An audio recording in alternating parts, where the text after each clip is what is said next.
آپ جس سے بھی سوال کریں گے، آپ کام کرتے ہیں، محنت کرتے ہیں، جد و جہد کرتے ہیں، ہر حوالے سے کوشش کرتے ہیں، کیوں کرتے ہیں؟ تو ہر شخص کا یہی جواب ہوگا کہ میں خوشی چاہتا ہوں۔ ہر شخص خوش رہنا چاہتا ہے، خوشگوار اور خوشحال زندگی گزارنا چاہتا ہے۔ دیکھیے، ایک تاجر پورا دن محنت کرتا ہے اپنی تجارت کو، اپنی بزنس کو، اپنے کاروبار کو پھیلانے کے لیے اور زیادہ سے زیادہ نفع کمانے کے لیے اپنی تمام تر توانائیاں اور صلاحیتیں صرف کرتا ہے۔ تو اس سے پوچھے تو کیا چاہتا ہے؟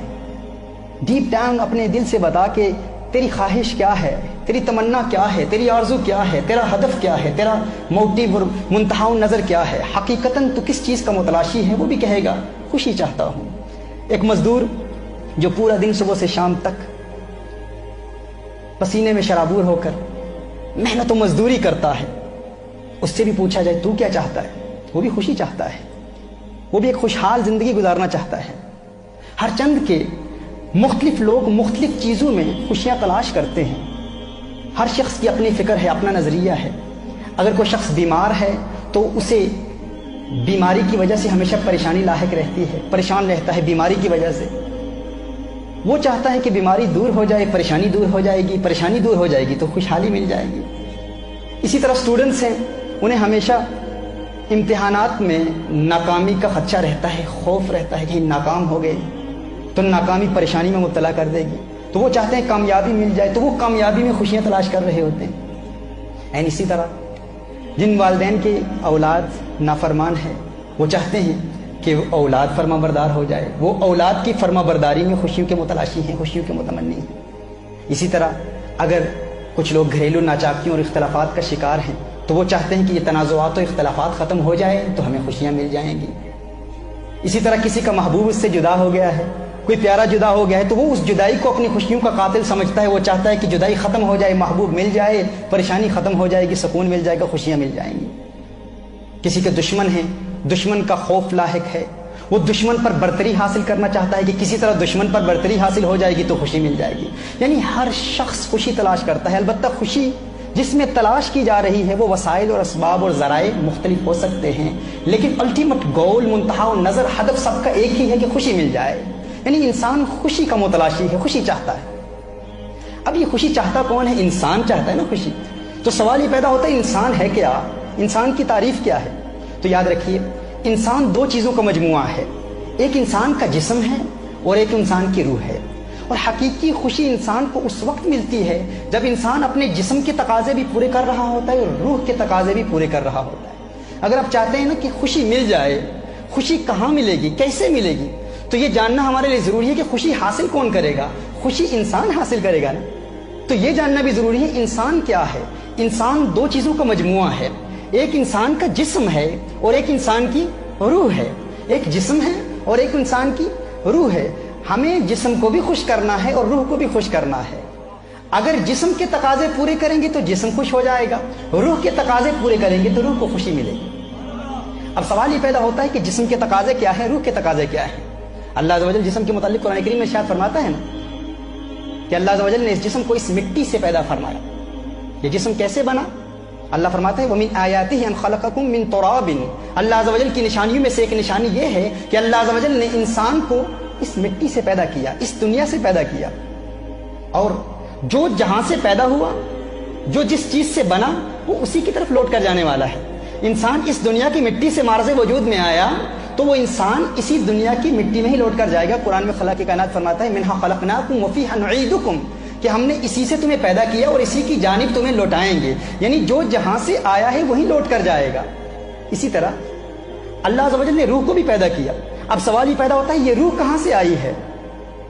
اللہ فرماتا ہے وَنَفَخْتُ فِيهِ مِنْ رُوحِي، اور جب ہم اپنی جانب سے ایک خاص معزز روح پھونک دیں، یعنی روح کہاں سے آئی ہے؟ اللہ فرماتا ہے یہ اللہ کی جانب سے ہے، روح اللہ کی جانب سے آئی ہے، اور جو اللہ کی جانب سے آئی ہے وہ اللہ کی طرف لوٹ کر جائے گی۔ اِنَّا لِلَّهِ وَإِنَّا إِلَيْهِ راجعون، قرآن کریم میں ہے نا الَّذِينَ إِذَا أَصَابَتْهُمْ مُصِيبَةٌ قَالُوا إِنَّا لِلَّهِ وَإِنَّا إِلَيْهِ راجعون، وہ کیا کہتے ہیں کہ ہم اللہ کے لیے ہیں اور اللہ کی جانب ہی لوٹ کر جانے والے ہیں۔ یعنی جو جہاں سے آیا ہے وہیں لوٹ کر جائے گا۔ جسم دنیا سے آیا ہے تو جسم اسی دنیا کی مٹی میں لوٹ کر جائے گا، روح اللہ کی جانب سے آئی ہے اور اللہ کی جانب لوٹ کر جائے گی۔ اب دیکھیے جو جہاں سے آیا ہے وہیں لوٹ کر جائے گا اور اس کی غذا بھی وہیں سے آتی ہے. جو جہاں سے آیا ہے وہیں لوٹ کر جائے گا اور جہاں سے آیا ہے اس کی غذا بھی وہیں سے آتی ہے. اللہ عز و جل نے انسان کے جسم میں کچھ تقاضے رکھے ہیں. انسان کے جسم کی چند ریکوائرمنٹس ہیں.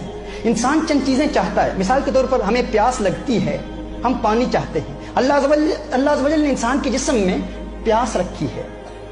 اب پیاس کا تقاضا اللہ عز و جل نے انسان کے جسم میں رکھا ہے. جب تک انسان کی پیاس بجھتی نہیں ہے انسان خوش نہیں ہو پاتا, پریشان رہتا ہے. انسان کو بھوک لگتی ہے تو پریشان ہوتا ہے.